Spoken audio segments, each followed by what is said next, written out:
Hello and welcome to the very first episode of the Runner's High Times podcast. I'm your host, Gene Priest, and yes, this is a show about running and music and mental health and life and I mean basically everything, but mainly running and how it relates to everything else that I just mentioned. And it relates way more than you would ever maybe even imagine.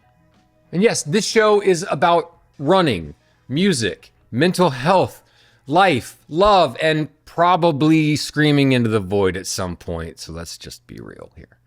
I started this podcast because running quite literally saved my life. At a place and a time when I felt like I was just extremely lost and I was very unhappy with what I saw in the mirror, and very unhappy with kind of who I was at the time. And it's one of those things where when you're not happy with what you see looking back at yourself in the mirror, you're gonna fail in a whole lot of other areas too, you know? You gotta be happy with the inside.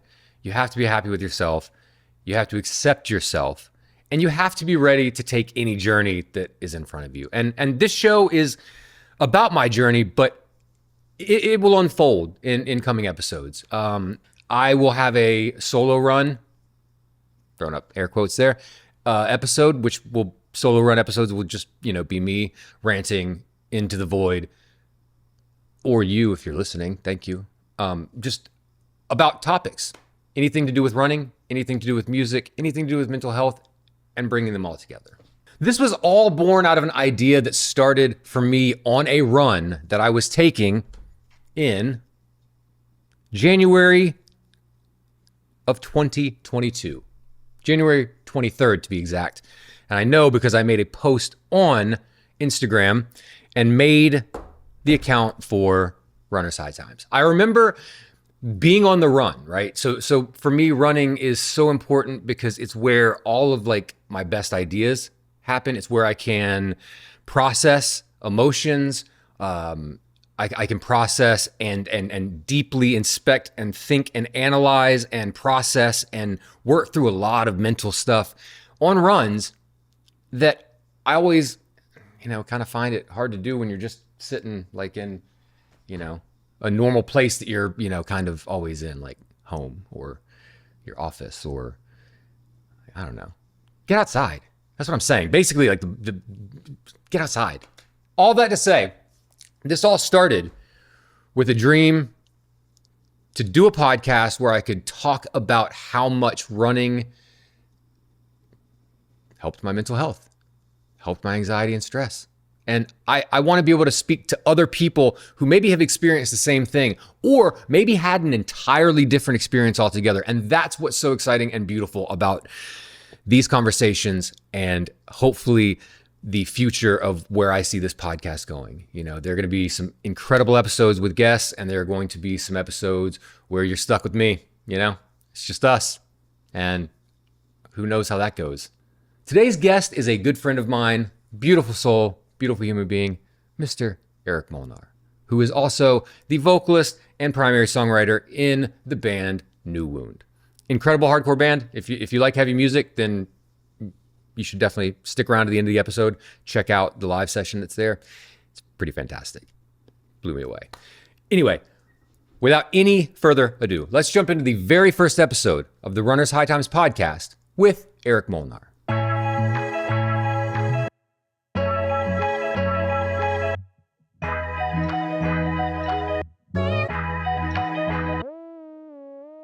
Are you still? I'm still in sales. Yeah, at Sweetwater. Okay. I've been there 7 years actually. So, yeah. Represent I started right there, dude. Yeah, man. This is my runner mug. Ooh, Little fall hustle. hot cider hustle. Yeah, Love it. it's fun. But yeah, man, I don't really have anything on the radar next. I just bought this place, so I'm kind of You're strapped in for a minute. yeah, for a while. Yeah. But I really like what I do. And, I've kind of gotten to the point where I'm stable enough. I can kind of not be stressed, do it on autopilot and then do things outside of work. Yeah. The cool thing, like you feel like you found a place that like allowed you to be able to work a full-time job and like live, you know, like you have to do, but also like get to do all of the things that you want to do when, you know, you're not at work. Like that's the important thing, is like finding a job that allows that. Cause like there's too many 9-to-5s that are like, well, better be back here in the morning, right on time, you know? And it's so like, just so strict. And then it stresses you out so much. You just feel like you have no freedom, like at all. It is that way for a lot of people though. Like my first year was like only work, but you know, you have like the two paths in life where you decide to like get old and get robotic in the machine of corporate America, or you start running and like, you know, build endurance, like goes with all this. And like, truly, I feel like that's why I can do more things outside of work. Yeah. That's awesome. So. All right. So then, the conversation's like a run, you know, we're going to take it slow and easy. We'll start with like the warm up, which is just a bunch of easy stuff, you know, we'll get into the run and we'll talk primarily about the run itself. Then we get to the strenuous part, you know, which is the sprint, which is the mental part, which is the part that like makes me run every day and stay focused on it. And then of course, you know, you've got the music, because that's always going to be important. Sure. So a lot of runs. So yeah, we'll start easy. Do you often get asked like regularly if you're a runner in general? I mean, a lot of people like say that because I am like skinnier, you know, but my response is like, not really. Like, I don't identify myself that way because, like when I think of a runner, like I definitely think of the stereotype, like you are going to multiple run clubs, you're like decked out in all of your branded stuff. And it is like, like you're posting on Strava, like every day, which is awesome. Absolutely. Post the progress. It's amazing. Yes. It's really cool. But like, I am not that way. It's more like a mental clarity hobby than it is like, oh, I'm going to go get exercise and like try and beat my time. So yeah, I would definitely say like, no, I'm not a runner, but it's a 4-day a week, probably average thing for me. Nice. So that's awesome. And I'm sure you'll ask questions like how I started, but I've been doing this since probably age 8. Nice. Like, okay. Like and never taken a break. Like truly, that's like a lot of people, you know, like get out of shape and like they have these awesome stories where they like train and do a marathon and you know, their family's like stoked for them. But for me, it's like I started going with my dad when I was like really young. Yeah. And that routine, like just some exercise like weekly has never left. Yeah, dude. You know? So that's so rad, man. I've got a similar background. Like my, so growing up, my dad has always been military or law enforcement. So like, and when I was young and he was just doing law enforcement, he was also a keto instructor. So he also, you know, instructed karate classes and stuff. So like I grew up in a family where like you couldn't just be like lazy. Like on the weekend, I couldn't just sit and play video games all day long. Like, it, you know, it was more of like a cool, we can do that together later, but first, you know? Yeah, so for sure. My dad really like instilled in me like early on, like how important it was just to keep a routine and to bake it in. And then like, you know, once it's there, you know, and then you just follow through. And I mean, do you have like a set routine or do you sort of like a set 4 days a week or do you float those? Generally? No, it's all very random. Depending on the week. Like I'll have like Saturday run club, but then usually like probably Tuesday, Thursday, I'm running. We'll talk about this too. Like I just started playing hockey this year. So rad, man. I saw that. 2 days a week. So it's like that. I don't run those days because that's like a whole workout in itself. Huge workout. Like just whenever I feel like it. Sometimes that's awesome. Morning, like mostly after work. Yeah. That's I was going to ask you, you strike me as the kind of guy, I think I know you'll answer this. I think I'll know how you will answer this, but what time do you wake up in the morning? Are you an early guy or do you just wait until the alarm hits? So that really depends too. So at work, like at Sweetwater, we have to, like, we're only in Fort Wayne. So we have to handle every time zone, like West Coast too. So I work 1 to 10 on Monday, then 7:30 to 6 Tuesday, then 10 to 7 Wednesday, 9 to 6 Thursday, 8 to 5 Thursday, and then 9 to 6 Friday. So it's different every day. I definitely have like some big swings with, I'm up early, like middle of the week, but like Sunday and Monday I'll sleep in for sure. Yeah. That makes sense. Sense. Nice. Sometimes like with the running thing, like we'll talk about like the why, like your drive. You know, some mornings I'm just really pissed off and I'll wake up at like 6 and just be like, I gotta fucking get out there, man. Yeah, dude. I've got some of those. Yeah. We will get to those sorts of runs because I have my own variation of that I'm interested to see if you've ever ventured into that territory. Before we just like get into general running stuff, you said you have a running club at work. How did that come about? That's so rad to like have a bunch of people you can run with.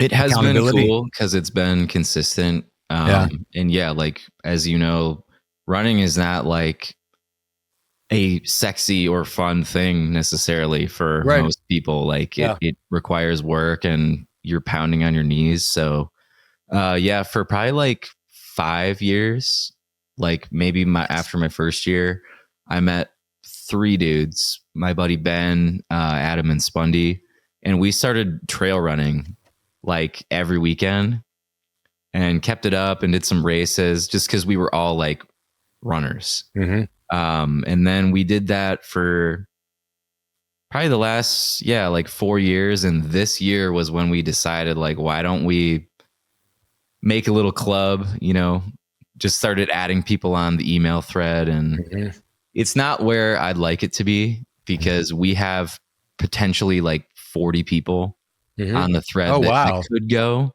that maybe have gone like once or twice here or there. But we consistently only get like 6 to 8 people.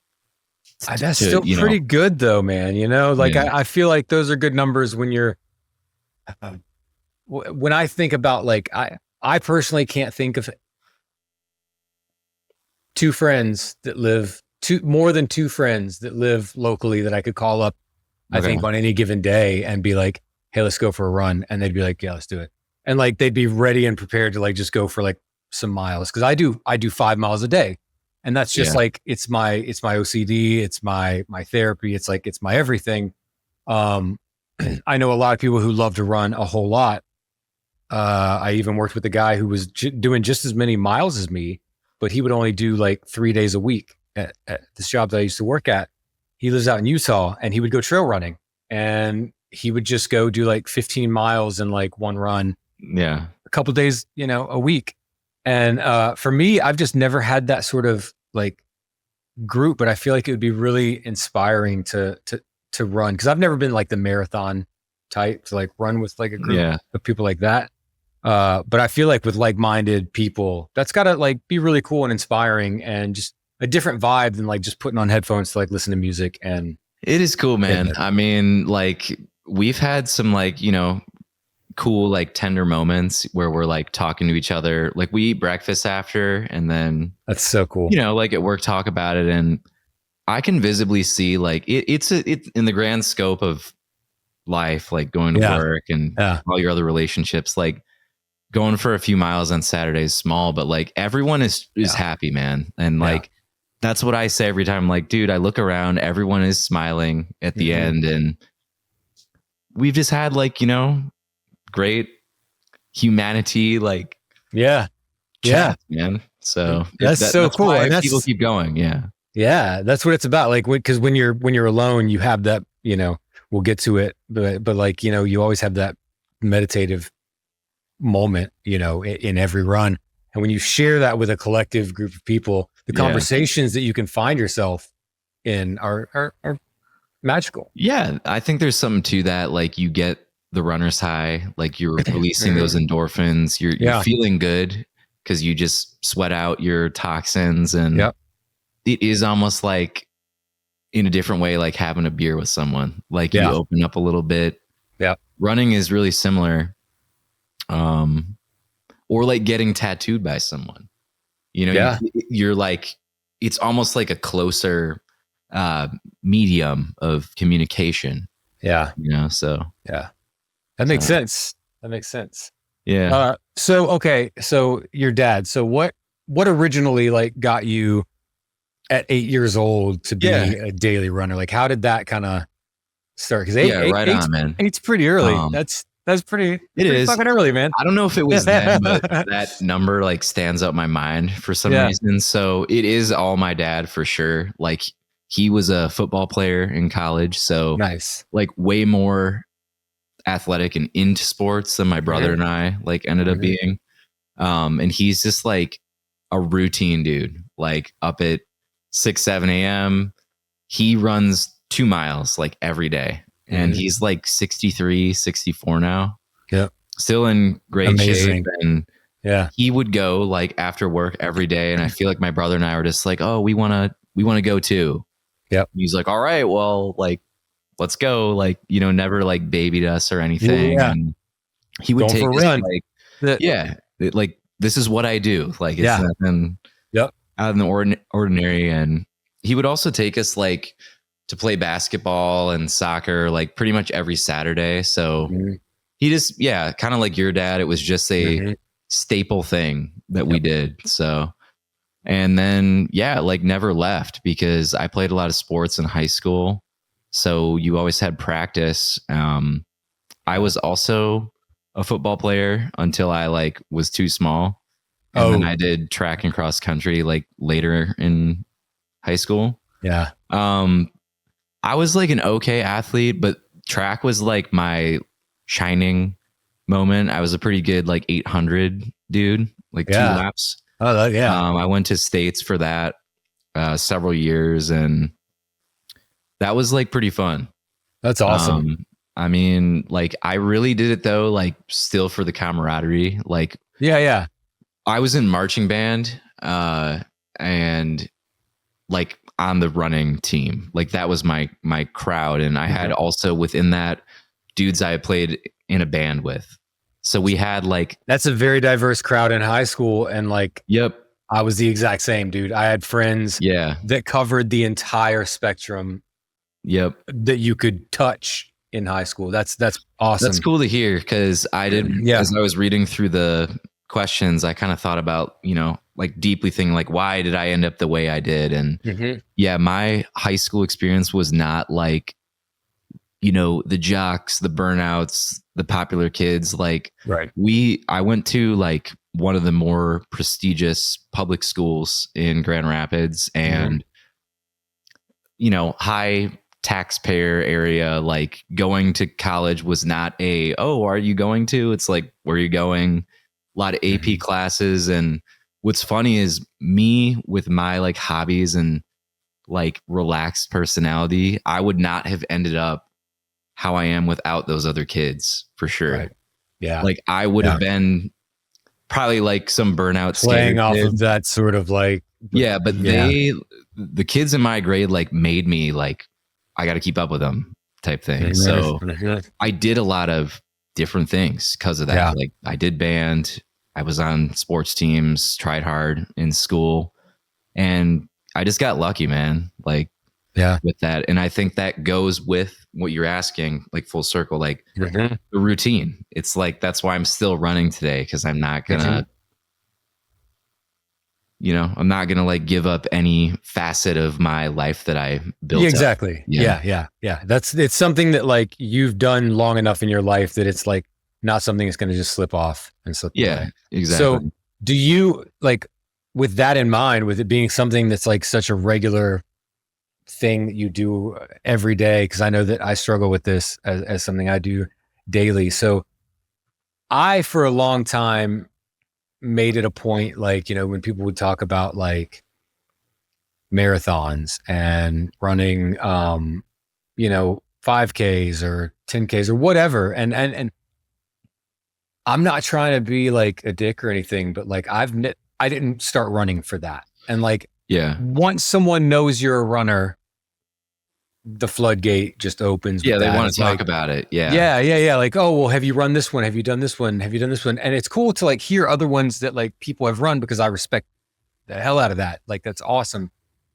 It's just not for me. Like, I run for, personal reasons. And so, when I go out to run every day, I'm just trying to like beat my own personal best. Like, I don't care about competing with anybody else. Like, I did that in middle and high school when I was in track. That was the competing. Now it's just, me against me, and like, what can I do and where can I push myself? So when you go on your daily runs, do you focus more generally on speed, or are you more into like, you use it as just a meditative, wind down and grind? We're really similar. I really like this question because like my trajectory was in high school.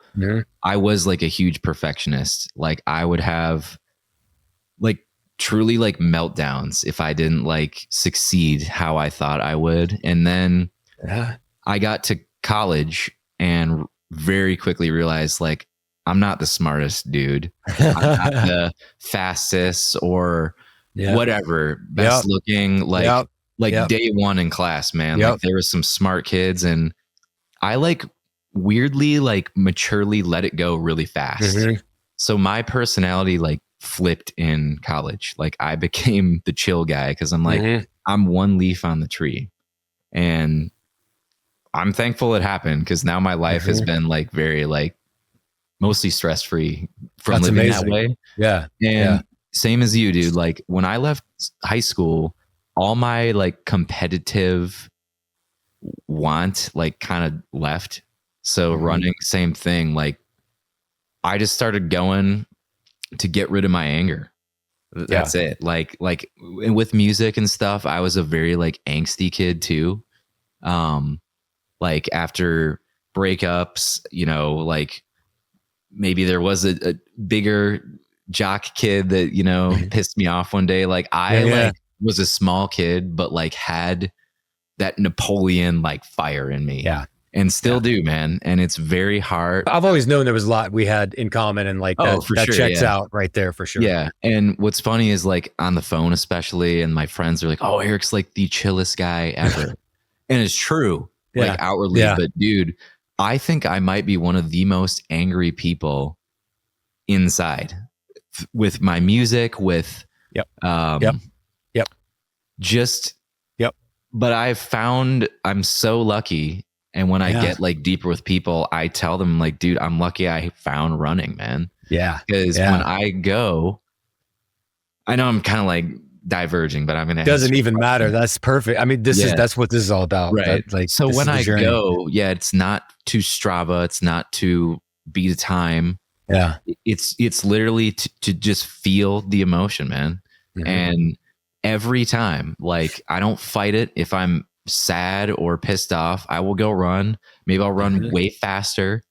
And dude, as I'm sure you know, like clockwork, at the end, you've like sweat it all out. Like, I do my cool down, and I'm looking around, I'm looking at the trees, the birds, and I'm like, damn, like, life is really awesome.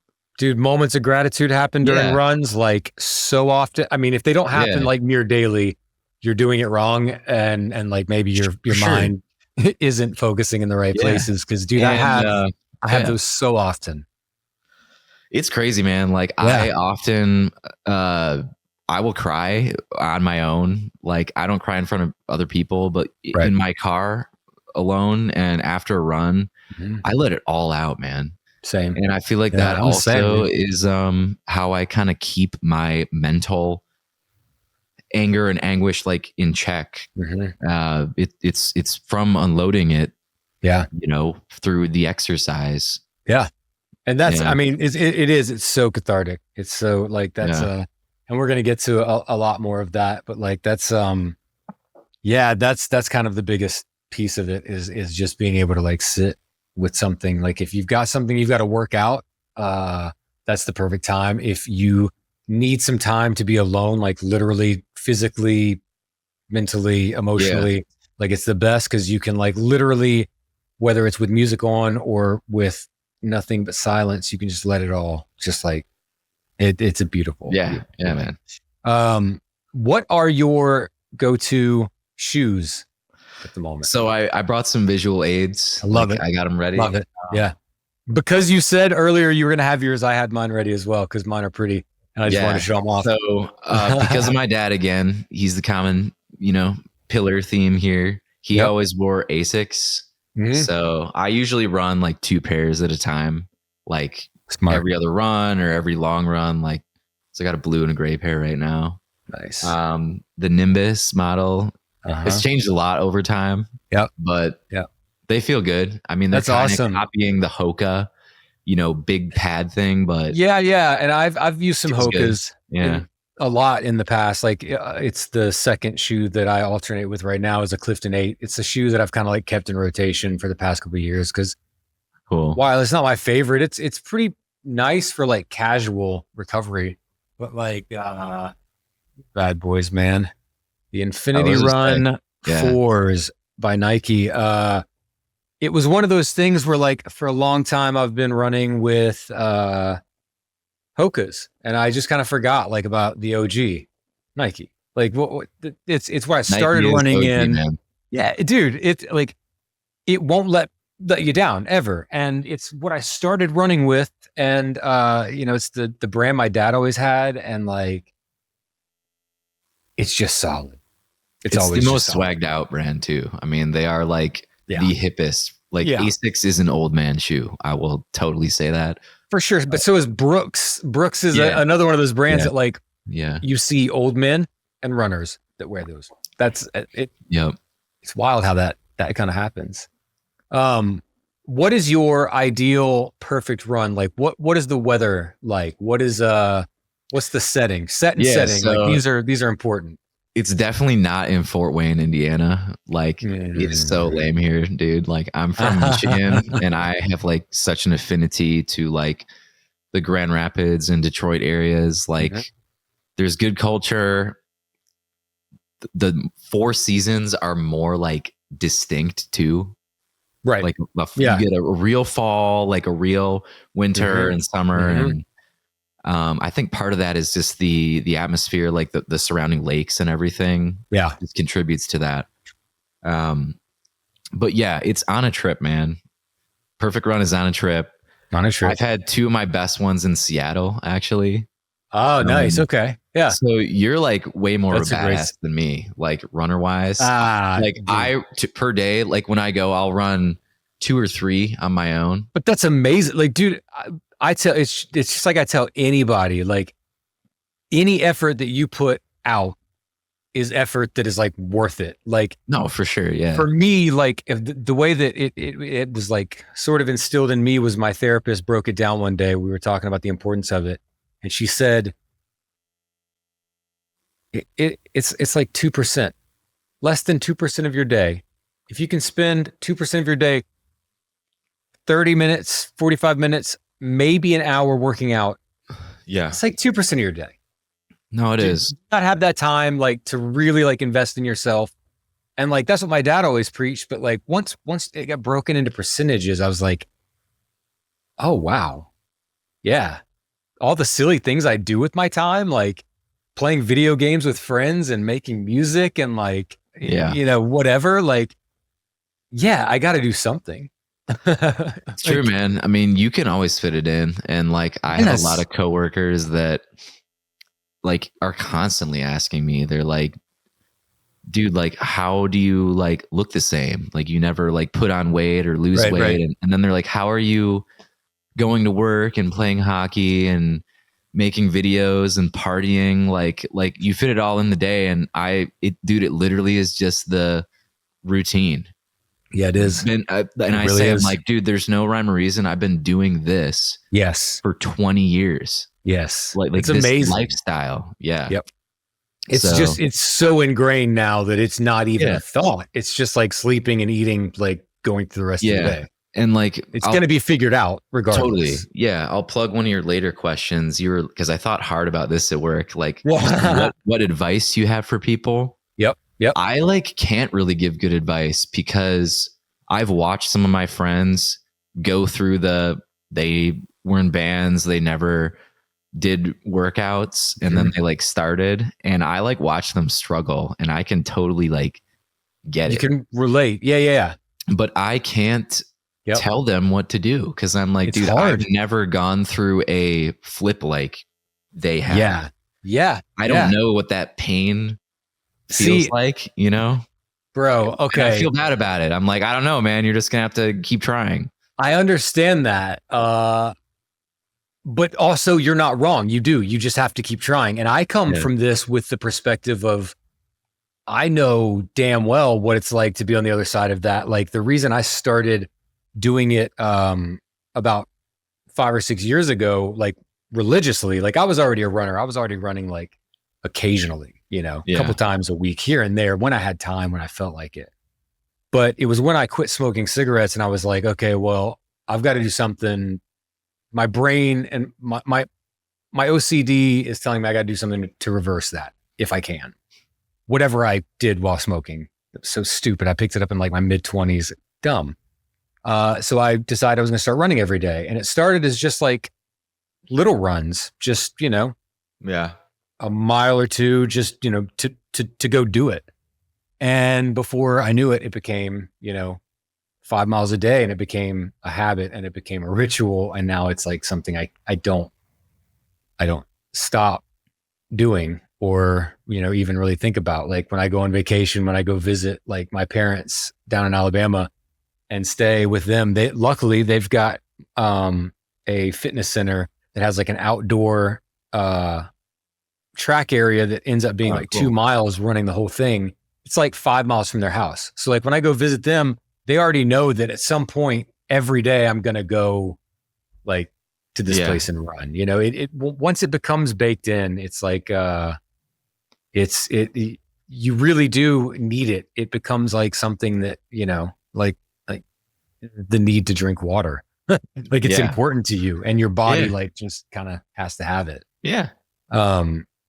Have you ever experienced, I think we kind of touched on it at the very beginning. Have you ever actually experienced what, people talk about, the runner's high that, some people say is real. Some people say I've never experienced it. I don't know. No, for sure. And I think this can segue into some of your other questions too. Like, almost every time, like, obviously it's not like taking a bong rip or anything, you know?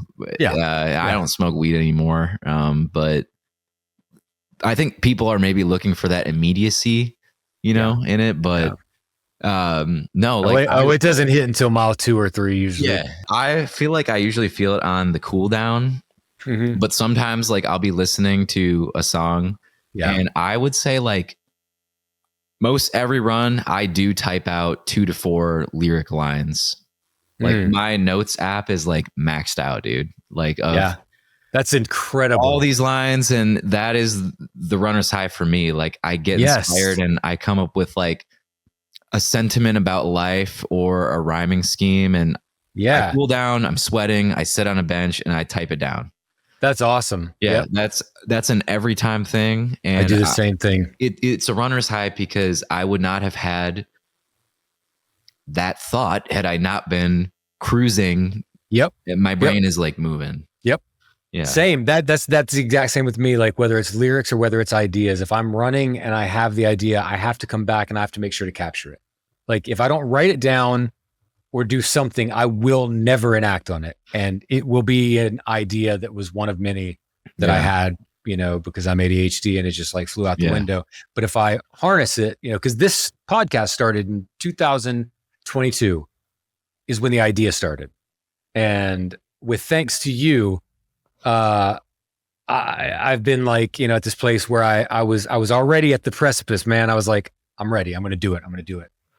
And then you were like, yeah, man, let's go. And I was like, oh, for real? Yeah.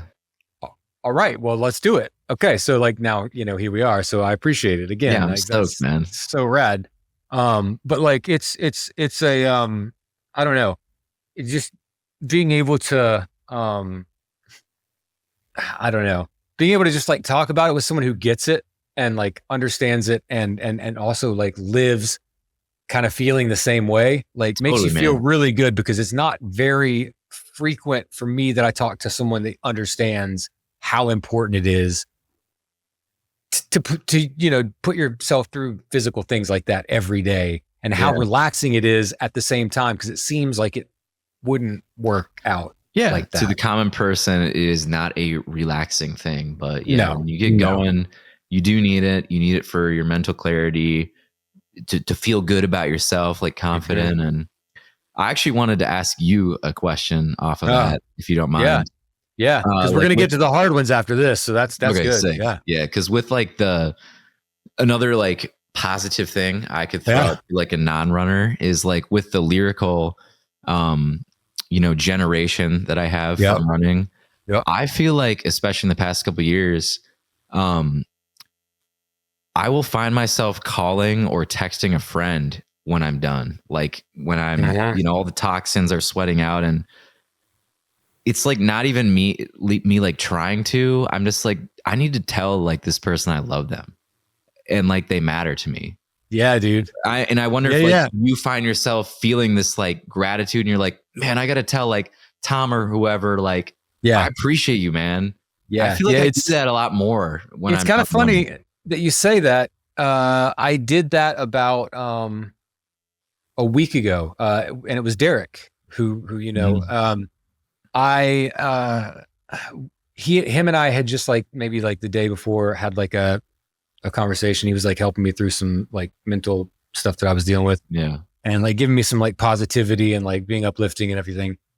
And on my run, like it hit me. I was like, man, it's pretty cool. Like to have someone who cares, and like have someone who like has your back and is thinking about you, even when like you don't realize it, to the point where they call you and say, hey, I was thinking about it. What if you try this? Like totally. Yeah. What a bro. It's like so cool. And yeah, that was one of those things I did just last week. So like, I can relate to that. Like I literally got home and I like called them and I was like, hey man, I just want to let you know, like, I appreciate you being around. Like, dude, those are cool calls, man. And like people will never forget that. Like, I know we know deep down, but dude, I need to tell you, like, your friends will not forget that. Yeah. It's important to let people know that, because it reminds them, even though they already know, hearing it never hurts. Yeah, for sure. Never hurts. So speaking of hurts, that goes right into where we were going. Mental hurt with like, depression, anxiety, stress. You sound like you've got a pretty chill day job. So like work doesn't sound like it's too stressful on you, but like, no. So yeah, this was an interesting question. Have you dealt with it much now? Yeah. Like, I can certifiably say no. Like amazing. I have That's never, awesome. Yeah. Like never, dealt with true depression. Yeah. And I can say that because I've never been pill treated or whatever, however you want to say it. Yep. Never gone to counseling for that. But part of that is like with my high school tidbits, I said, like, I got lucky, man. Like I have two pretty amazing parents, and like the older you get, when you're young, you hold all these adults to such a high regard. Absolutely. Yeah. And then you get into secondary school, your job, and you really realize who the players are, who's a good person, who's not. And my parents are like very fair people. And yeah, they raised my brother and I right. And they still will like hang out with like younger, like kids in like the Latvian community that my mom's like re-involved with. That's and they just give back, man. That's so rad. my dad, like a crazy story about my dad is, and like, you could maybe see this as creepy, but it's like not. Like he was driving to work and this middle schooler is like running. Yeah. He's late for school, right? And he's like yelling at my dad in the car. He's like, wait. My dad rolls down the window. He's like, hey, mister, like, I'm going to be late for school. And my dad's like, oh. He's like, all right, get in the car. And we live like a mile from the middle school. Yeah. And my dad like drove this kid to school. That's and amazing. Like was, not being nice. He's like, well, you got to set an alarm, you got to do these things. And I'm like, damn, like that's just like a solid dude. Yeah, so absolutely.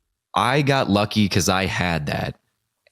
And I had like a good basis for if you're feeling sad, like these are the routes you can go, you know, this is how you deal with it. Yeah. My one like bigger mental thing was actually really early on in 4th grade. I had like a minor eating disorder. That was part of like my perfectionist thing. Yeah. I wasn't eating. And then the more people asked, the more I like didn't want to. Oh yeah. Yep. And call attention to it. And then it makes it a thing. And it's funny because like I can't even explain to you really why I went through that. It was about a year. And my mom did send me to counseling for that. And the only reason I fixed it was I started like crying, being like, I don't want to go talk to this guy. What do I have to do to not go here? The guy's like, dude, just put on some LBs and like hug your mom and tell her you're going to be good. So I really did and like never went down that path again. Wow. So that was like a tough time. That's amazing. Yeah, that was a tough time.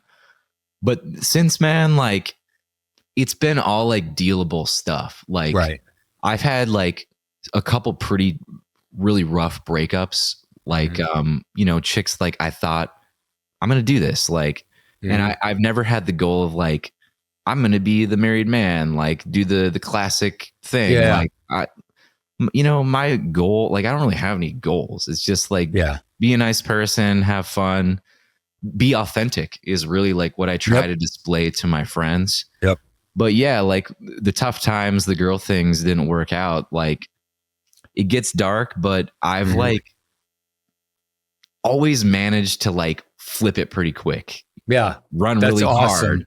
Yep. Start a new hobby. And like, I've just been lucky, man. Like I really can say I'm thankful. Like I have not endured like a really rough time. Yeah. I think for me, what's become important to me recently is I had like a little bit of a standoff with some close friends this past year because I have been so like solid. I am the fixer in my friend group largely with chicks and relationships. Yeah. So people, as you can imagine, kind of like, oh, I can always call Erik. I can always confide in him. Yeah. And this year, like, I don't know what it was. That builds. Dude, it built a lot. Yeah. And I just had to tell people like, dude, I'm not on this anymore. Like, I'll pick you up if you are stranded.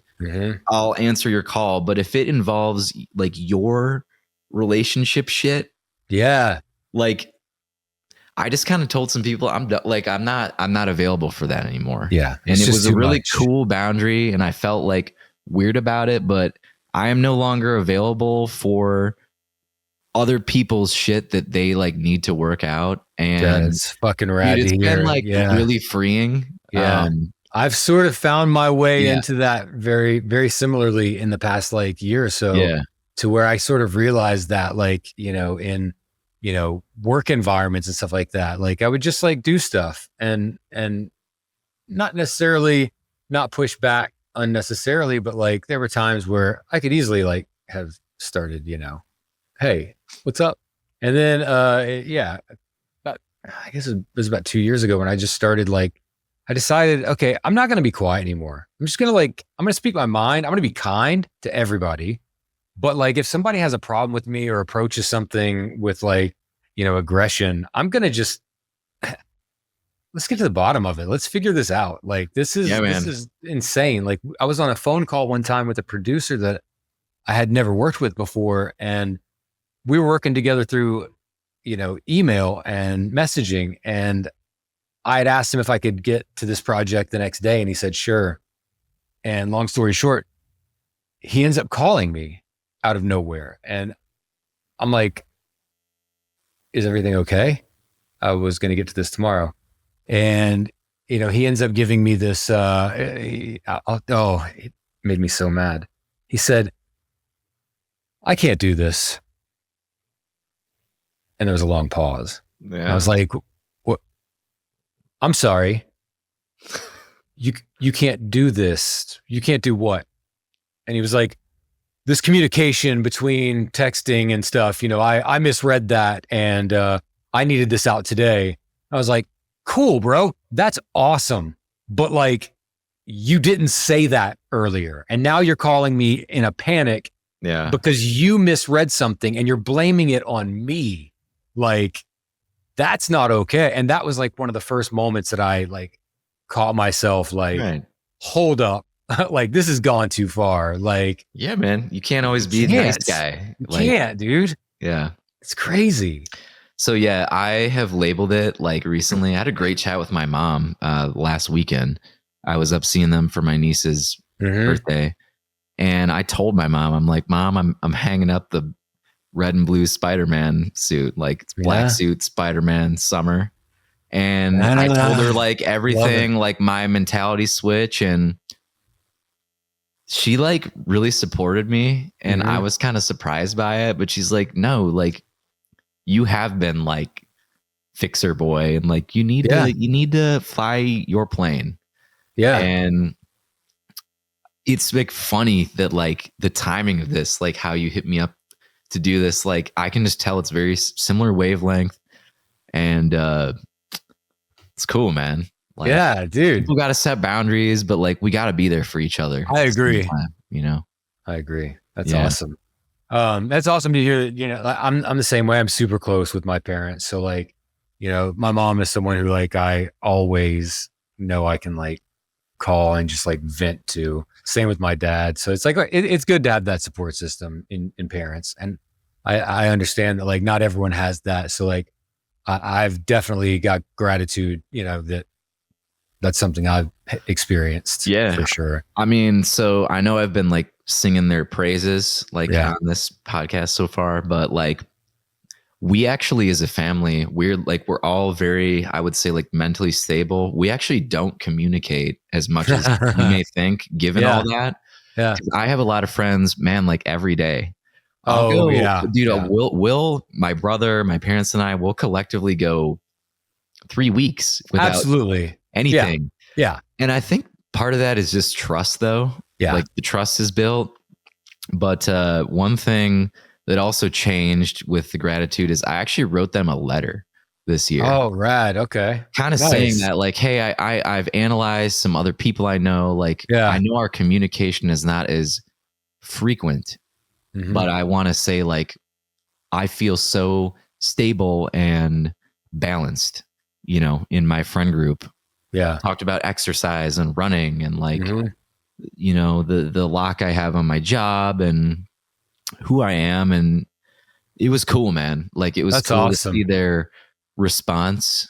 And I don't know why the letter thing works or not like I was trying to get anything out of it. Like, but the letter thing works, man. Like I think you write different when you put pen on paper and just someone opening it. It's like a realer thing almost, I get that. It is. Yeah. Oh man, I love that because I still, I have notebooks all over the place. Cause like when I'm writing lyrics and stuff like that, I still handwrite as much. My handwriting is shit. Don't get me wrong. Like my handwriting is not at all good. I should type literally everything always, but I do love to write, and that's good. Speaking of writing is so with like relationships that go the wrong way, and anything that does like sort of like impact you in life, do you use that inspiration for always, man, all of your music in New Wound? Okay, always, man. Like, tell me a little bit about the band. Tell me a little bit about. So the band, like, it's cool. We're talking about this too. The band started like you, I've been in a lot of bands, a lot of startups that, especially at Sweetwater, dude, like 8 startups. I'm sure you know so many. One show and then it's done and then something else, which is cool. New Wound truly started, man, because I was partying too much. Still do generally, but I told my friend Sam, he's the guy like I recorded everything with. I'm like, dude, I need like a weekly meetup. So I get 1 day a week. I'm not pounding beers and just, you know, writing some music, doing something productive. Yep. I get that. And I'm like, dude, the lyrical chamber, there's no shortage of that. Like, that's an everyday thing for me, whether New Wound or whatever band continues, it doesn't matter. Like, that's awesome that you've got a brain that's tuned like that, because some people been since high school, man. Struggle. So high school, like, I would say, like post girlfriend number 1. Bro, writing is just natural. I had notebooks full by my like bedside. Oh my God. I had a crazy Google document where you would like, you know, sign into your school account. Dude, I lost it when I graduated high school. Like, no, dude. Your school account. I had a crazy document, and I was pretty pissed about that, actually. I'd say so. But high school, I became a big writer all the time, and that never stopped either. Now it's just Notes app, but at my buddy Sam's, like the first song, he was like, dude, try this guitar. Like, it's a new Telly I got, and I put 13s on it and tuned it to drop C sharp. And dude, I literally wrote Iron like then. Oh, wow. Like I love that song so much, dude. Thanks, man. So yeah, he gave it to me, and I like just started playing. And it was one of those things. And I was like, dude, that's the main riff. Another like difference between me and like, I feel like a lot of coworkers is, and I got to throw it out to my old boss. I used to be a video editor back in college, and he just taught me how to like get things done, because we had to hand things in like same day. And so many of my friends at work are like the dreamer thing. Like, they'll make some beats, but they never finish a song, like no releases ever. Yep. I will be like, even if it sucks, I'm like, I did it. Like, better put it out. You know? So I literally looked at Sam and I was like, that's it, man. That's the main riff. And he's like, really? I'm like, yeah, let's record it and I'll get in the booth. Like, it was always, oh my like God. That. Yeah. That's crazy. Sam is like savanty, dude, like high intelligence, like with electronics and mixing and all this. And he is like so ADD. I feel like in a different way than you. Like, you're like creative, like fueled dude, and like things. He is like space cadet, but like super smart, and like my like just it's done. Like, it's good enough, mixed with his like intelligence is like, dude, cool. See, I need that sometimes, man. I really do. I had that with so like, being a drummer, when I'm recording drums, there's so many times where I'll throw mics up and I record and I'm like, yeah, sounds great, sounds like drums, sounds awesome. When I was, I think it was like 2022 recording with Brian McTiernan, like, he is such a perfectionist that we had like, I don't even remember how many mics we had on this drum kit, but there would be times where he'd be like, okay, just groove for a minute, just play. So I'd play for a minute. He's like, no, something's not right. And so he'd like come out, he'd move something. It's crazy. And we'd play, and I'd come in the room and I'd listen. I'm like, man, that sounds great. I've never had drums sound good. He's like, no, I think there's something still kind of weird, man. Do you hear that ring? Like, I don't. You're like, what? I don't know. Yeah, I have no idea what you're talking about. So no, I get it, dude. That is a nuts tidbit, dude. Like, that's how Sam is, and I applaud those people, because I lost that piece of me when I went to college. I really did. Those minor details. I am such a like, oh fuck it, like, it's good. Let's move forward and let's get it done. Let's go to the next thing. Yeah, but I like that, man. Same. I love people that live and die by like, they're like, it's got to be perfect. Same. That's I love a cool concept to me.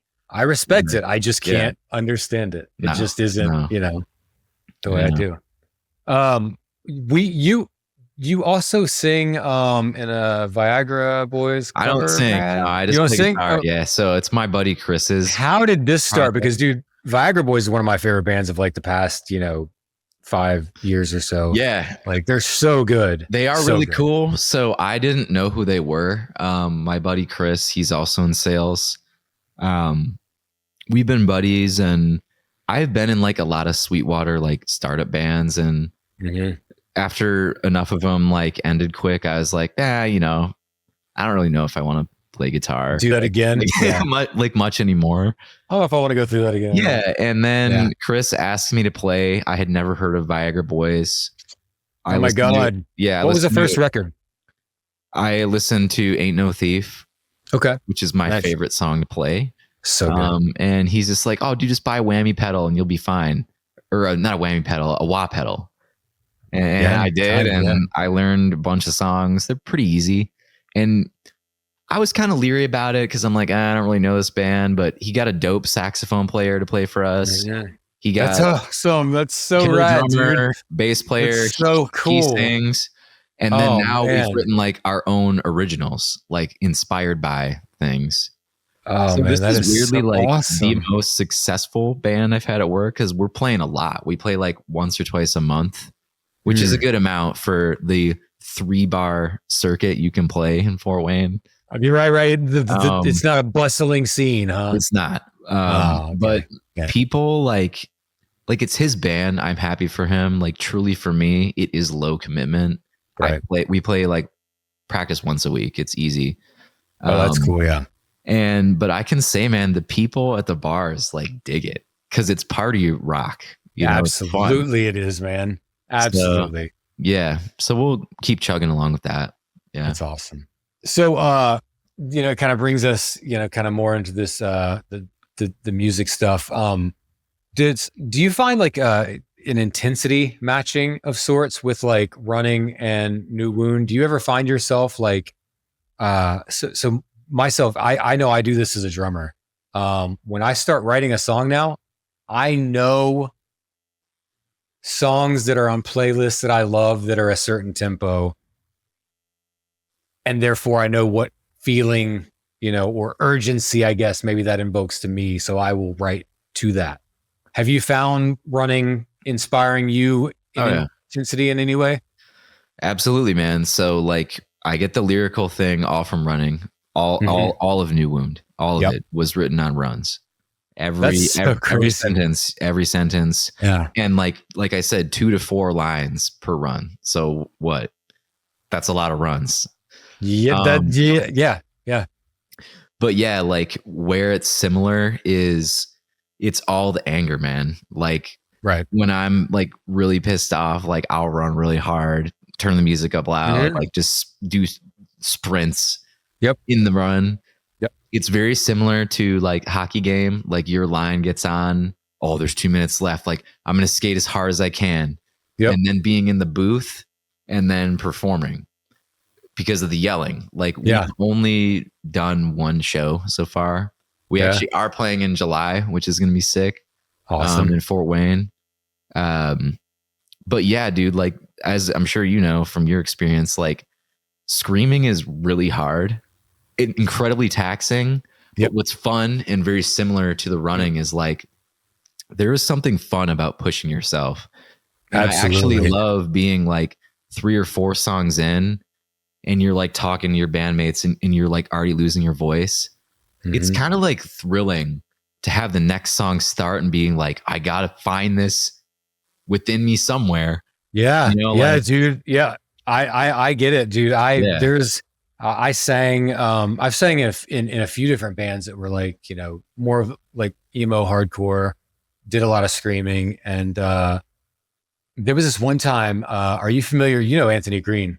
Right? Oh yeah. Obviously like Say Ocean, like I worshipped him in middle school, dude. Like, all of his stuff. So fun fact, this is crazy. Derek and I were just talking about this on an episode of Sharing News with Friends recently.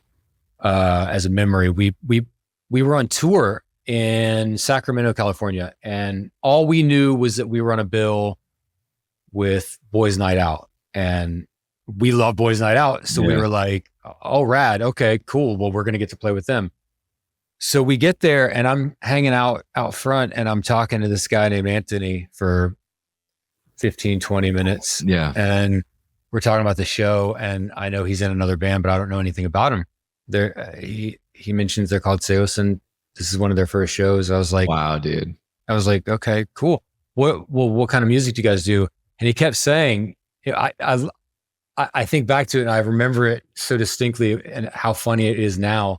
He kept saying, just wait. That's right. Just wait.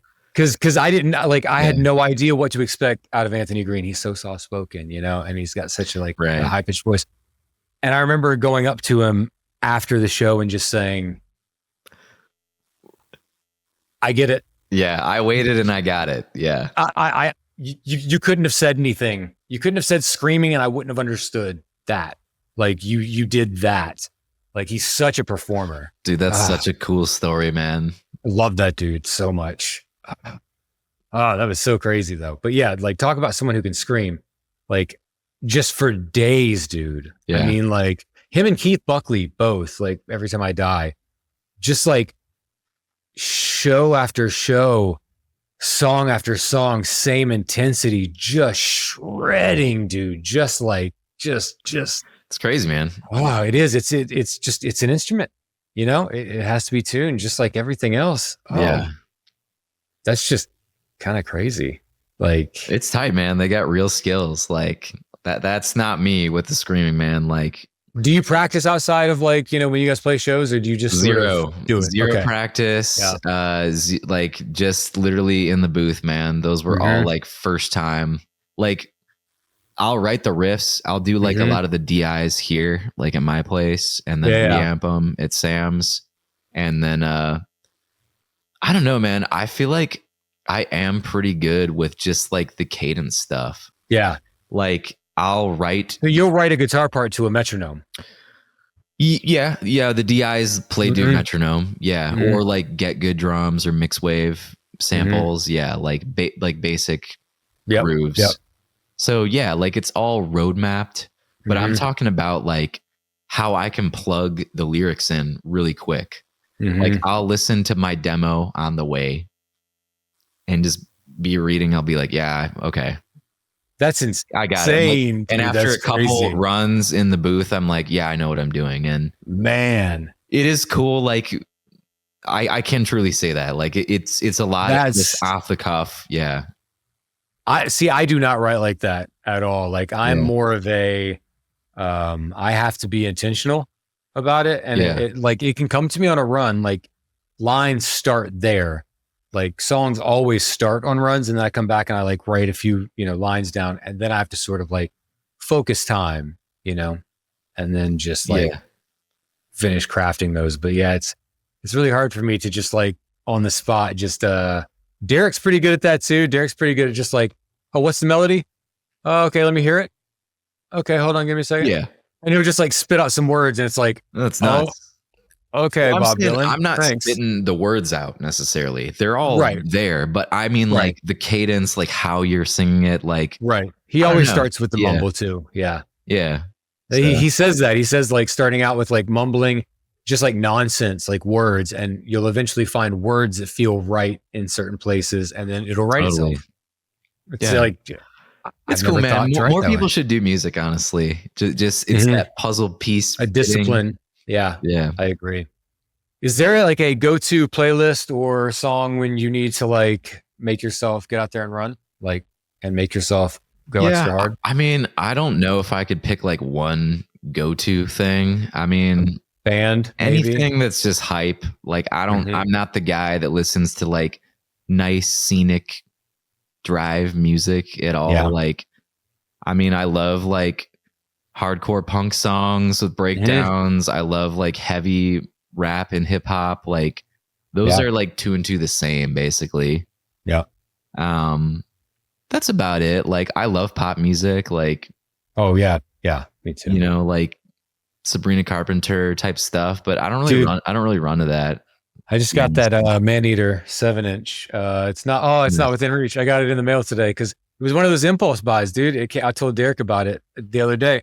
Popped up on Instagram, saying like pre-order now, like the day it came out. And they got me with that targeted ad. Yeah. And I looked at it, I was like, oh man, clear vinyl, clear sleeve. That looks nice. Purchase. Nice. That was it. So yeah, it showed up today. So I haven't got to listen to it yet, but I'm pretty excited about it. No, it's awesome, man.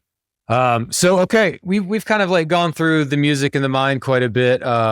Before we get into the cool down, where we're just gonna like kind of run through a bunch of stuff here. Sick. Do you feel like, I remember like growing up, I remember in like the punk and hardcore scene, like to be aware of mental health and to be aware of like helping one another out. Like you had bands like Pennywise, who had stuff like Bro Hymn, stuff like that. There were bands for sure, but overall it was like a very different mentality, like on a lot of like early hardcore.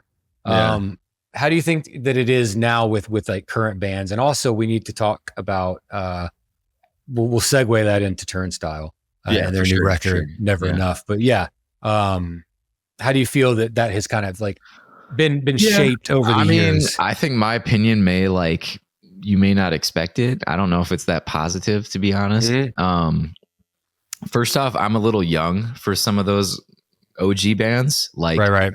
Pennywise, or like, I don't even know if this is like the same bucket, but like in the hardcore scene, I like Madball and I'd say that falls in line. Like that's early, like the grandpa of it. Like I didn't listen to those bands. Like I grew up on Seosin and Under Oath, and then like got into like the hardcore stuff later.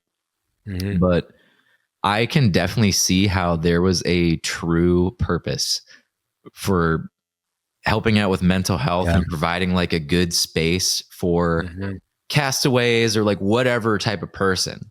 Yeah. And you can see that like the Hard Lore Pod, I'm sure you've seen those guys, like they know what they're talking about. They've been around the block. Yeah. They scream the vibe of like community. Currently, I don't think my view is actually positive on the hardcore scene. Like my contribution, like New Wound truly is me. Yeah. Hanging out with Sam, trying to party less, just trying to make something. Yep. And that's fun for me. Like that's awesome. Yeah. Yeah. Like I never needed to play a show. I didn't even need to like put the recording out. Just working on it, just chugging along. But it gives you purpose. It gives you something you're working towards. I'm the same way, man. I've got to have creative endeavors going. Yeah. So that's like the why there. But like I'm like a shark. If I stop moving, I die. Yes. No, totally. Totally, man. You're good at it, man. Like you're probably like the dude like I met through Sweetwater that I'm like, dude, Gene is like I feel like you're I do too much, honestly. I like you're self-claimed like, oh, dude, I mean, creative is like your title, Hyper creative, man. Creative, yeah. You are that, man. Yeah. I'm all over the place. It's very cool. Special blend of ADHD and OCD, Yeah. No, dude, I really do like admire you, man. Like I appreciate you that. Proud man. of like thank you. Who you are, man. It's sick. That's amazing to hear. Yeah. But like my take on this scene, is it welcoming? Is it good for mental health? Like when I was going to shows in middle school, high school, I think it was a really cool space for a castaway or kids, 13, 14, even when you're too young to like maybe be out there, like pre-driving age. Also, like I'm going to throw a big hot take out. Bands were better back then. I'm fair, man. No, dude, say that. I'm with you. I'm with you. Like I'm with you on that. The degree and bands were not relying on, putting their set list out in Ableton and relying on like I backing like track bands. I really do. For sure. There's an art to that, but the level of craftsmanship, like Sleep Token, right? They're like one of your new favorites. Yeah, I don't really like. No, I'm kidding. Yeah, no, I don't either. That's a funny example, though. Just this first thing that came to mind. Yeah, no, that's funny. But I feel like when I would go see bands when I was like 14, I'd be like, man, these guys practice and like that's what they do. Yeah. Yeah. Today, man, I don't think the caliber is there. And I'm not trying to say I'm a great musician at all. Like, I'm just comparing the semi-pros that I was watching then to now. Yeah. And with that, I feel like the community is less welcoming. So I'll hone in on the hardcore scene. This is going to be a huge hot take. I hope someone... I love hot takes, man. I hope someone watches this that's super in the scene and comments like, dude, that Erik kid sucks. I hope that, but this is my view. This is my lens, man. Let's do it. Stir it up. Like right now in the local scene, man, hardcore is not welcoming. From what I see, it is a bunch of pissed off dudes that wear camo, preach that they're so welcoming. And then I look around and I'm like, well, I see about 50 jacked white dudes that want to kill each other.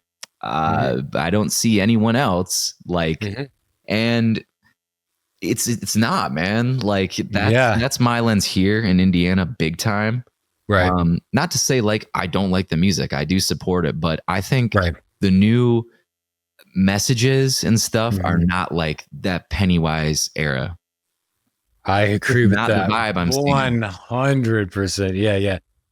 It's definitely changed. The lens has shifted for sure. Like in a lot of ways for a lot of hardcore bands. That's absolute. Yeah. So hopefully it's not as positive at all. Hopefully, like maybe you got that take. I'm not saying it's that way everywhere, but in the past couple years, that's how that's been my experience. I don't feel like it's so bad brains like PMA, positive mental attitude anymore. You know, I feel like that's gone away. I feel like it has. Yeah. And a lot of the speeches, you know, like the mic speeches people give, like there's some political stuff and whatever. Like, I don't really care, man. Like that's your stage time. Like you can say what you want. Me personally, I'm there for the music. Like I am there to catch the vibe. That's what I like. I don't really care for the speeches. So, yeah. Did we freeze? What just happened? Like everything shut off, but like the way it shut off in my office was everything shut off like slowly. And I was like, what's happening right now? Really? And then, so that was crazy. Huh. I don't even remember where we were at, and that's what annoys me the most. I can do the lead-in thing. Okay, I was good. slamming on the hardcore community. Okay, good. But dude, this has been dope so far, man. Dude, I've like honestly loved it. Seriously, this is like beyond better than I expected it to be. I knew it was going to be great, and you were a fantastic guest. And you know, we had this power outage, and we're back now. And Erik's going to lead us back in, but man, I do really appreciate you being here. Totally, man. It's been an incredible conversation thus far. I was so angry when the power stops. Like, what is happening right now? It's all good. You hung in there, and I appreciate it. Yeah, man. So yeah, I was saying like my whole like my view, because the question I was kind of rereading. I want to sound a little bit more, you know, intelligent here.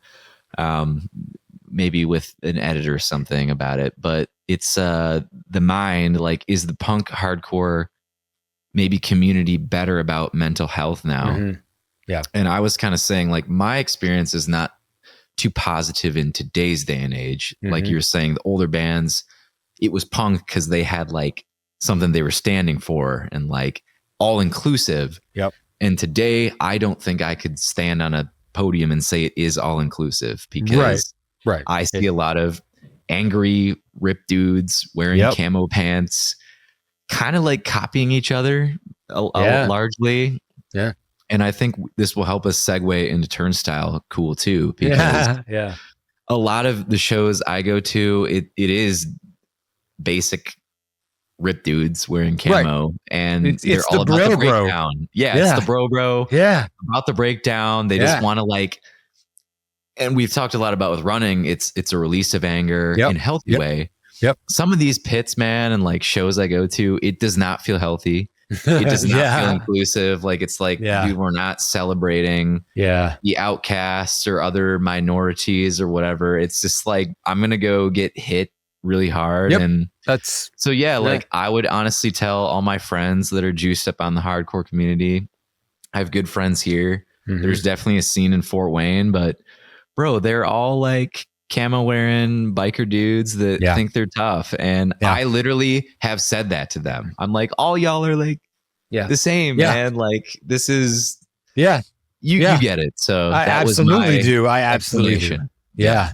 I feel you, man. I feel similar. I feel like maybe in some respects it is definitely not a lot more inclusive. In some respects it is, in some places it is, and in some pockets it's just the same as it ever has been. Yep. Exactly. And obviously there's rooms and basements where people are experiencing really cool stuff, all over the world, but exactly. It's not like, to recap, doesn't feel like it was when I was like 14, where the caliber was higher. I think the sentiment was better. And a lot of this is just in every category, like post 2020 era. People are different. People are more high strung for good reason. We're just collectively together navigating this new world, man. Like the post internet, post pandemic age. And it is socially very different. It is very different, dude. Coming out of the pandemic, the whole world, everything is done differently. Everything feels different. It's a new world. It is. And I like feel for everyone, because like we are all kind of like, wait, what? Like we're all a little off. And I felt it like, dude, even going to the gas station, like after that time period, and you're just like paying for your gas. I remember feeling like this is like a little weird. Being in front of someone. The whole interaction and the whole like induction back into like, normalcy didn't feel very normal at all. And there's still moments like that where I find myself thinking, a lot of people here. What am I doing? Man. You get those moments, it's weird. It's odd, but it is. But so Turnstile's new record. What do you think, man? It's so like I guess my segue would be like I've read it every day since its release. That's awesome, man. Yeah. So I was just watching like one of their interviews, the Zane Lowe Apple Music interview. I saw that. It's great. While your power was out, it was cool. I got through most of it. So yeah, like me slamming on the current hardcore thing, like all right. I went into the new album leery about it. Didn't even think I'd maybe listen to it because I was all about Nonstop Feeling. That was like the groovy album that I was like, yo, this is different than like normal punk stuff. Like it's got different like drum cadences and like different riffs, and it was just the album cover was very like 90s groovy looking. So I dug that, and then I was kind of like over it. Like Time and Space I didn't listen to, weirdly. It's a great record. It is a really good record. Yeah. And they're a band that like, I'm going to sound big headed, but like I found on my own in high school, college. And I was like, this is sick. It played out for me. And I was like, that could be the end of the line, 2 albums maybe. And my friends like got me back into it. They're like, oh dude, check out Time and Space. And we listened to it one night and I was like, damn, these tracks are like really good. And Glow On captured everyone. Yes. Like Stranger Things, like it captured every demographic. It did, yes. Which is sick. But after that, I'm like, okay, they did it. They did the thing. They played with Blink. Right. Like, that was crazy. They're a big band. Yeah. I actually saw that tour, which is crazy. Crazy, dude. What a show. A buddy who is crazy about Blink, and he did the whole, got in the waiting room, got tickets. And I was like, okay, I'll go with you. It was nuts. Oh my God. That's awesome. So then this album dropped, and I texted you about it for a while. I had a few other customers like text me because they're like, oh, Erik's into like punk music. Like, what do you think? And then I really started listening on my drive, like up and back from Michigan. And I wanted to focus on, I actually pulled the lyrics to that song, Look Out For Me. Yeah. Because I'll tie it back into the running thing here too. They are truly a pivotal band. And I can say that after watching the interview, this album, like it caught me off guard. It was still different, still fresh. And they should be as popular as they are. And I shouldn't be leery about it and be like, oh, like they've been around the block. Like it's old now. They're definitely not. I want to read the line. There's like that kind of phaser swell up to where he's like all the instruments cut out. He's like, now my heart is hanging by a thread. Yeah, I love it. I love it. That hit me. I'm like, I feel that way sometime. Yeah. And then it gets like, it settles down. And the important line is he's like, I'm swinging from your arm, mistaken for your shadow. We're standing in a line to disappear. It's unfair. And that's when I was like, yep, I dig this album, man. Yeah, because they worked with Will Yip on it. Yep. So it's definitely got that drum room. Yes, vibe. It does, dude. Oh my God. The drums sound incredible. They sound dope. Oh my God. And huge. I think why I like really connected with this, and I thought I wouldn't, is Will Yip did like Balance and Composure. Mm-hmm. He did Hyperview by Title Fight. Mm-hmm. Like very pivotal bands and records for me coming up in high school. And that line too, where I'm like, oh, this is like even beyond like the hardcore thing. That's so funny because on my run today, I was listening to that song and I knew that you had mentioned that you had something to say about it. And while I was listening to the song, I was thinking the whole time, like, I wonder what it is. And during those lyrics, like, it's kind of when I realized, like, man, he's kind of deep on this track. It's kind of, it's super deep. Good. And that's exactly, I love it. What you're saying, why it turned me on. Cause I'm like, this isn't the typical FU sentiment. Like, I'm a tough guy, hardcore thing. Like that, those lines are so Hyperview Title Fight-esque, like more ominous, you know, like mistaken for your shadow. Like he's in the background. And I think it goes like, obviously I can't speak for why he wrote it, but they're from Baltimore. It's a gritty city in the background, like unsung hero. And it was just like, for me, that is like the DNA of the album, man. Like, it's more ominous and it flows really well together, man. For the tracks to be like, so to go from Never Enough and go right into Soul. Yeah. That's fantastic. To go from Seeing Stars to Birds. Like, there's like a couple moments in the record that are just like,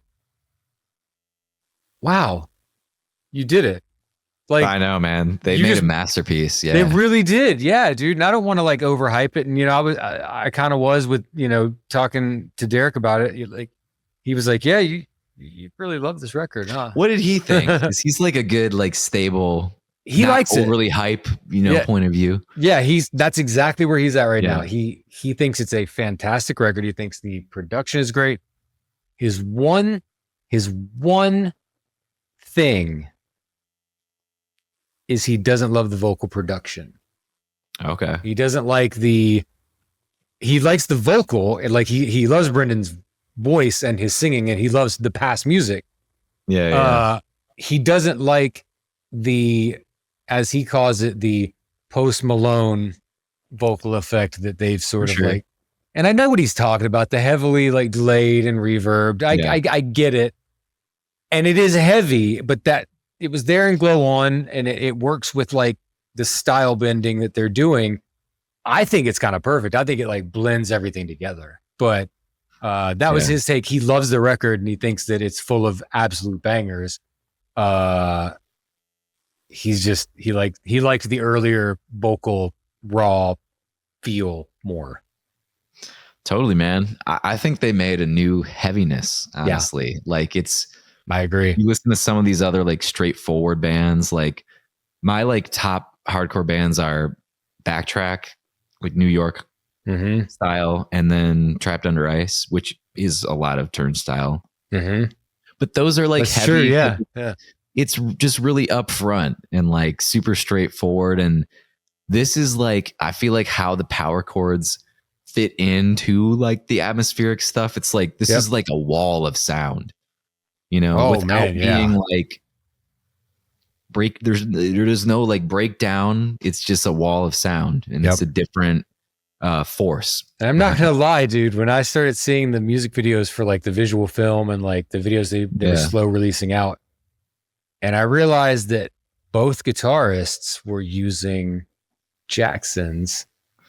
Yeah. It made me look at Jackson a whole lot different, bro, than I ever have. Like, I feel like I think Meg Mills plays a soloist one, I think is what it looked like I saw online.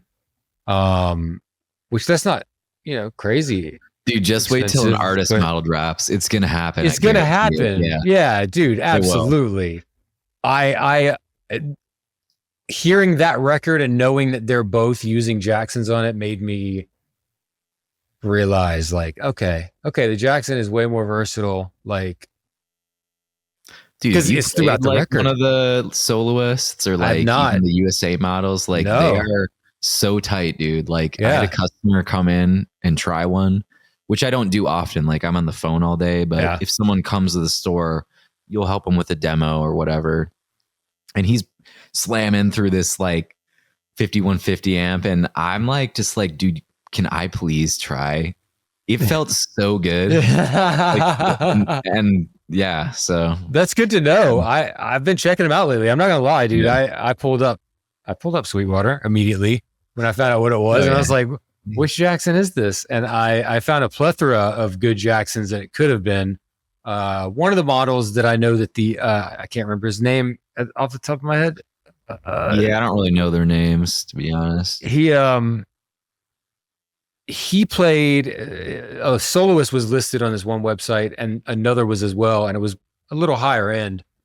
And that makes total sense. But yeah, dude, artist models will drop. Yeah, that's for sure. It's only a matter of time. Yeah. Yep. Hopefully. Yeah, man.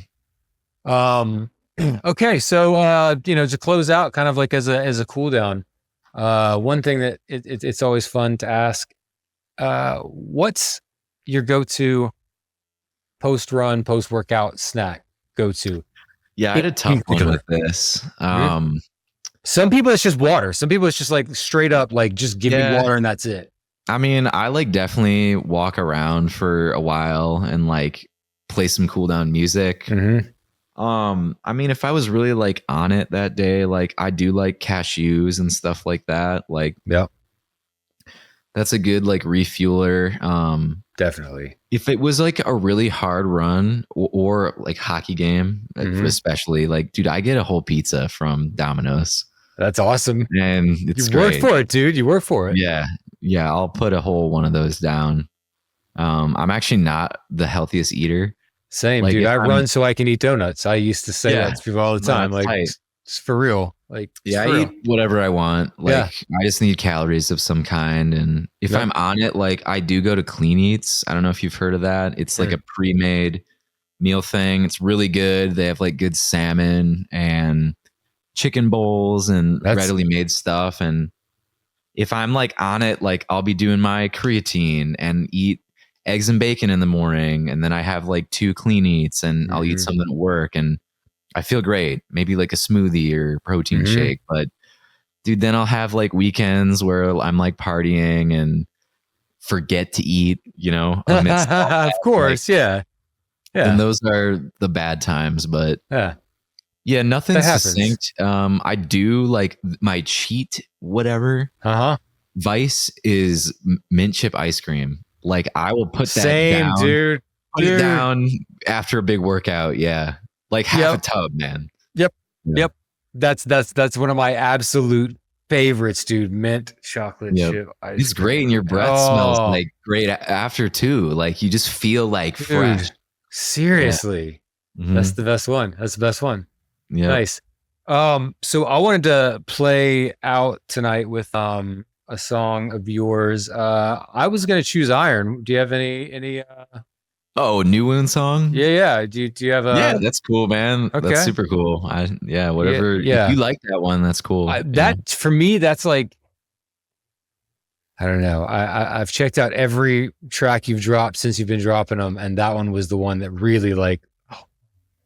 He's really that's cool, man. Because that's number really one. Fucking slaying it. Yeah, it's. I told my friends really too, because like we did one show. We did like the video at my buddy Nick's place. There's a music video for it. No music video. Okay. We did like a live session. Nice. Yeah, my buddy Nick runs a thing called Red Door Radio. It's his like audio tree. Oh, that's really super cool. Yeah, I'll send you the link. He's done a lot of like Sweetwater bands, and it's cool. Dude, that's awesome. Channel. If he's cool with it, I'll totally throw that audio at the end. That's super. Yeah. That's even cooler. You could do the live session. Yeah, that's rad. I could get you the file and all that. So nice.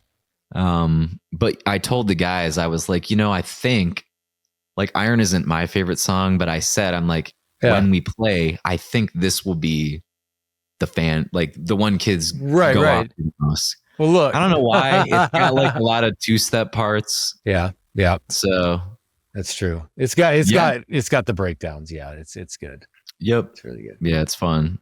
Hell yeah, man. Well, I appreciate it. And I want to say thank you again for motivating me and for also always being there and for being guest number 1, dude. Like, it's incredible. Stoked, dude. Thank you so much. I'm excited to watch your next episodes, and you're the man, dude. Like, I appreciate it, dude. Seriously are the man, and I'm glad you're a runner and all that. So same, and likewise. And you will be back. This is not the only time you're going to be on the show. Sure, man. Yeah, you'll be a guest, recurring. For sure. Cool. So thank you so much for joining. Yep. All right, dude. See ya. Take care. Bye. Yep.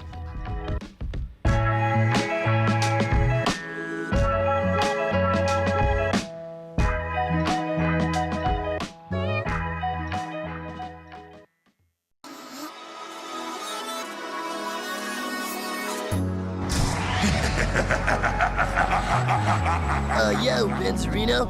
Could I have a shield like Slamoose too? Can do! The Venom Marathon continues on the biggest TV in New York. Do you like apples? Yeah. Tag!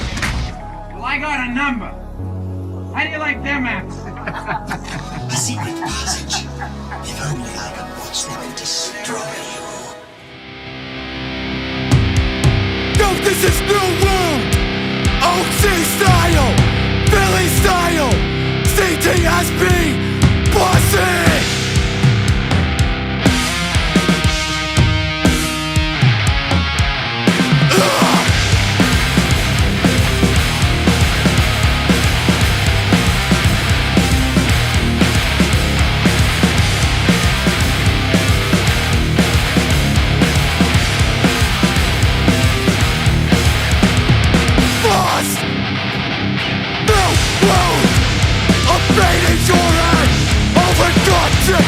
Strike the air! I will feel this tension! It's not there! Take your shot with the deer! I will be there! Rules? There are no rules, except one. Have a nice day. Now just hand over your dough. I'll just have to handle this myself. The swords! Get me less hardcore with the style is pain. Lectures will change mistakes. 260 313 616. Stab me in the back, rip it off. Give me a new room. We can't avoid what's advancing now. Go quick, too fast. Cut downs, X out. There's no fear, nearby. Inside the car, my carries well, my vision now. See it touching the speed. There is still a line.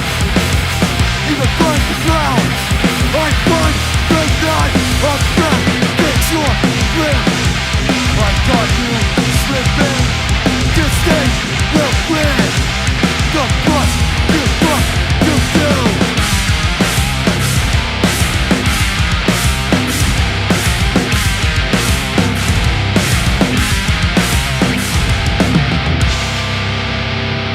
A siren won't stop you. Broken several bridge, bang at the scene. Oh!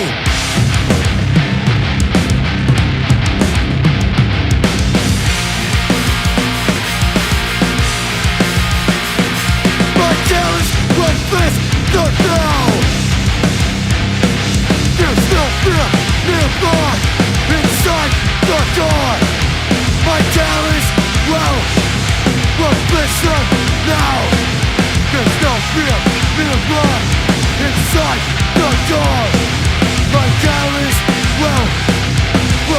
stop now.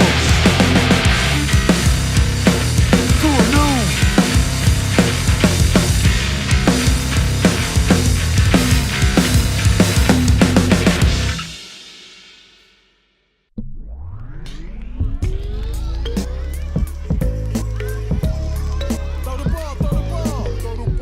Don't touch me. From myself to blame. Trying to chase the flame. Move from the moon, I pursue you tried before. Can't throw the loop anymore. Show me a big bar. The feels small inside. Fix your grip, I pursue you tried before. Cause the new room stands. You got a big bar. You got no fight. Don't look back. You push back.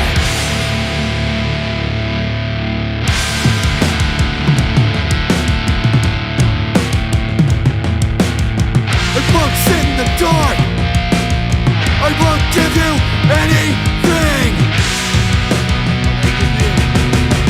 And I once had nothing. Now I have everything started. And I turn up the switch. I hope you muzzle off. You got no fight. Show me a big part. The feeling's from inside. Fix your grip. I presume you tried before. Cause the new room stands. G-R-R style.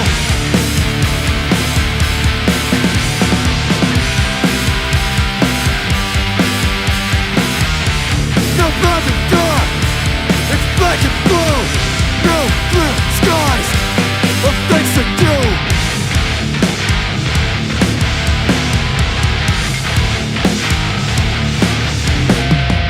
Shine down.